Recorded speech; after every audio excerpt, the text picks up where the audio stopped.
Hello guys, இது என்னென்னா பஜ்ஜிக்காக நான் ரெடி பண்ணிகிட்ருக்கேன். கடலை மாவு, அரிசி மாவு, பெருங்காயத்தூள், அப்புறம் கொஞ்சோண்டு மிளகா, உப்பு, சோடா உப்பு இது எல்லாத்தையும் போட்டு மிக்ஸ் பண்ணி கலக்கி வச்சுட்டு, சரி நேற்று நைட்டே நாங்கள் பிளான் பண்ணிட்டோம் இன்றைக்கி எப்படியாவது பஜ்ஜி போட்டுடலான்னு. அதனால் நைட்டு வரும்போதே நான் மிளகா வாங்கிட்டு வந்துட்டேன். ஆனால் எனக்கு இது ஃபஸ்ட் டைம் மிளகா பஜ்ஜி போட்டதுனால எனக்கு எப்படி மிளகா வாங்குறதுன்னு தெரியல.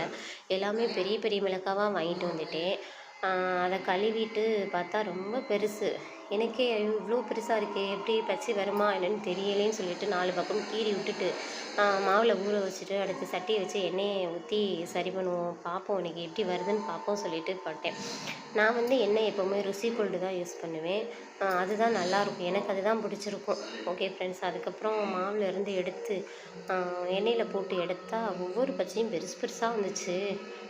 அதுவும் முறுமுறுன்னு தான் இருந்துச்சு. ஆனால் நான் அவ்வளோவா நல்லா இல்லை. இன்னொன்று ஃப்ரெண்ட்ஸ், என் வீடியோ ஃபஸ்ட் டைம் பார்க்குறதா இருந்தாலும் எல்லோரும் கமெண்ட் பண்ணிவிட்டு லைக் பண்ணிவிட்டு ஷேர் பண்ணுங்கள்.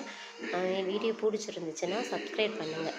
ஓகே, இதுக்கு வந்து வேறு ஏதாவது வழி இருக்கான்னு யோசிச்சு பக்கத்தில் 4 பக்கம் கீறியாச்சு. கீறிட்டு அதை போட்டு பார்த்தா நல்லா முறுமுறுன்னு நல்லா சாஃப்டாக வந்துச்சு, சின்ன சின்னதாக குட்டி குட்டியாக அழகாக இருந்துச்சு. அதோட சட்னி வச்சு கொஞ்சோண்டு காஃபியை போட்டு பசங்களுக்கு கொடுத்துட்டு இன்றைக்கி ஈவினிங் ஸ்நாக்ஸ் இது தான் அப்படின்னு சொல்லி கொடுத்தாச்சு.